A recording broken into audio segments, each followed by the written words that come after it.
ముందుగా నమస్కారం అండి అందరికి. ఈరోజు నేను స్టార్ హెల్త్ ఇన్సూరెన్స్ లో గల పాలసీ నిబంధనలు చెప్పబోతున్నాను. ముందుగా నా గురించి నేను చెప్పదలుచుకున్నాను. నా పేరు Ashok Reddy Anumula. I'm a star and LIC insurance advisor. ఇలాంటి హెల్త్ ఇన్సూరెన్స్ గురించి ఇన్ఫర్మేషన్ కావాలన్నప్పుడు కింద నా నెంబర్కి కాంటాక్ట్ కండి.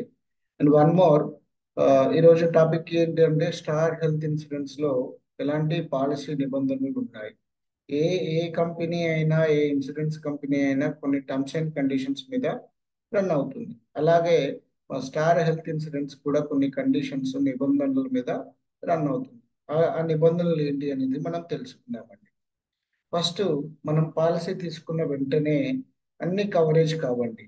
తీసుకున్న 24 గంటల తర్వాత ఆర్ ఒక రోజు తర్వాత ప్రమాదాల రీత్యా జరిగే గాయాలకు హాస్పిటలైజేషన్ ఉంటుందండి.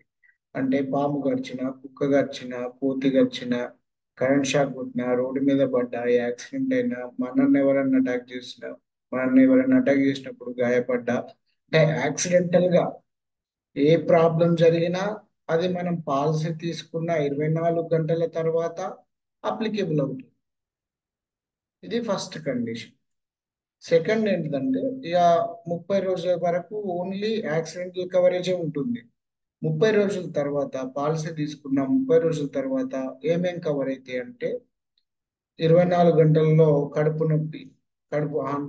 నొప్పి ప్రాబ్లమ్స్ కానీ, viral fevers, dengue, malaria, chikungunya, విష జ్వరాలు. మనకు తెలుసు ప్రజెంట్ సిచ్యువేషన్ లో ఈ విష జ్వరాలను బారిన పడి చాలా మంది చాలా డబ్బులను, హెల్త్ ని పోగొట్టుకుంటున్నారు. అందుకే ఇన్సూరెన్స్ చేసుకోండి. ఈ వైరల్ ఫీవర్స్ అనేవి మనం పాలసీ తీసుకున్న 30 రోజుల తర్వాత అందుబాటులోకి వస్తాయి. ఇంకోటి, సడన్ గా వచ్చే హార్ట్ స్ట్రోక్. అంటే హార్ట్ స్ట్రోక్ ఇప్పటి వరకు లేకుండా ఇప్పుడే వస్తే కూడా అప్లికేబుల్ అవుతుందండి. కాకపోతే బీపీ షుగర్ ఉంటే, అంటే మనం పాలసీ తీసుకున్నప్పుడు ఒకవేళ బీపీ షుగర్ ఉన్నదని మెన్షన్ చేస్తే ఇది అప్లికేబుల్ కాదు.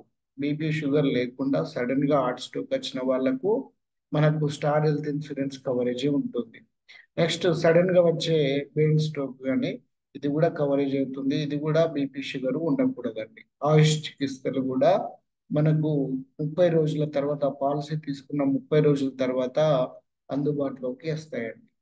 నెక్స్ట్, 2 సంవత్సరాల వరకు కవరేజ్ కాని వ్యాధులు ఏంటి అంటే కంటి శుక్లాలు, పిత్తాశయంలో రాళ్ళు, మూత్రపిండంలో రాళ్ళు, జీర్ణాల వాపు, మొలలు, ప్రేగు జారడం, పొట్ట కింది భాగంలో జలుబు కంట్రోల్ కానిది, మోకాల చిప్పల మార్పిడి, వెన్నుపూసలో డిస్కులు కదలటం మరియు అరగటం, గర్భసంచి తీసివేయడం, కడుపులో గడ్డలు, బల్లులు, కడుపులో గడ్డలు, అంటే గడ్డలు ఉంటే వాటిని తొలగించడానికి మనం 2 ఇయర్స్ వెయిట్ చేయాల్సి వస్తుంది. నరాలు ఉబ్బి బయటికి రావడం, నరాలు ఉబ్బి పుండ్లు పడటం, పుట్టుకతో వచ్చే అంతర్గత వ్యాధులు, నెక్స్ట్ క్యాన్సర్ లేని ప్రోస్టేట్ గ్రంథి వ్యాపు, చెవి, ముక్కు, గొంతు చికిత్సలు. ఇవి 2 ఇయర్స్ వరకు కవరేజ్ కావండి. యాక్చువల్లీ చాలా మంది ఇన్సూరెన్స్ ఏజెంట్స్, అడ్వైజర్స్ ఇలాంటి కండిషన్స్ ఏమీ చెప్పకుండానే పాలసీ చేయడం వల్ల ఇది వాళ్ళు హాస్పిటల్ పోయినప్పుడు మీకు అప్లికేబుల్ కాదు అని రిజెక్ట్ చేయడం వల్ల ఇన్సూరెన్స్ కంపెనీల మీద ఒక, అంటే వీటిని నమ్మద్దనే ఒపీనియన్ చాలా మంది క్రియేట్ చేసుకుంటున్నారు. కానీ ప్రతి పాలసీకి, ప్రతి కంపెనీకి, ఇన్సూరెన్స్ కంపెనీకి, లైఫ్ ఇన్సూరెన్స్ కంపెనీస్ కి కొన్ని కండిషన్స్ ఉంటాయండి. ఆ కండిషన్ బేస్గానే ఇది వర్క్ అవుతుంది. ఈ 2 ఇయర్స్ నుండి 2 ఇయర్స్ వరకు కవరేజ్ అవుతలేవు కదా, మాకేంది బెనిఫిట్ అంటే, ఇది చాలా హెల్త్, అంటే 50, 60 ఏజ్ దాటిన వాళ్ళకి వచ్చే ప్రాబ్లమ్సే కానీ మిగతా వాళ్ళకి వచ్చే ప్రాబ్లం కాదు. ఇలాంటివి ముందే మనం చేసుకోవడం వల్ల, అంటే మనకు ప్రాబ్లం వచ్చినప్పుడు ఇన్సూరెన్స్లు ఇచ్చినా అవి అప్లికేబుల్ కావు. ప్రాబ్లం రానప్పుడే, హెల్తీగా ఉన్నప్పుడే మనం తీసుకోవడం వల్ల ఇలాంటి వాటి నుండి మనం రక్షణ పొందగలుగుతామండి. నెక్స్ట్, ఈ ఇన్ఫర్మేషన్ చెప్తున్నంతసేపు శ్రద్ధగా విన్న మీ అందరికీ కృతజ్ఞతలండి. Thank you. మీకు స్టార్ హెల్త్ ఇన్సూరెన్స్ లో పాలసీ కావాలనుకుంటే నన్ను కాంటాక్ట్ కావచ్చండి.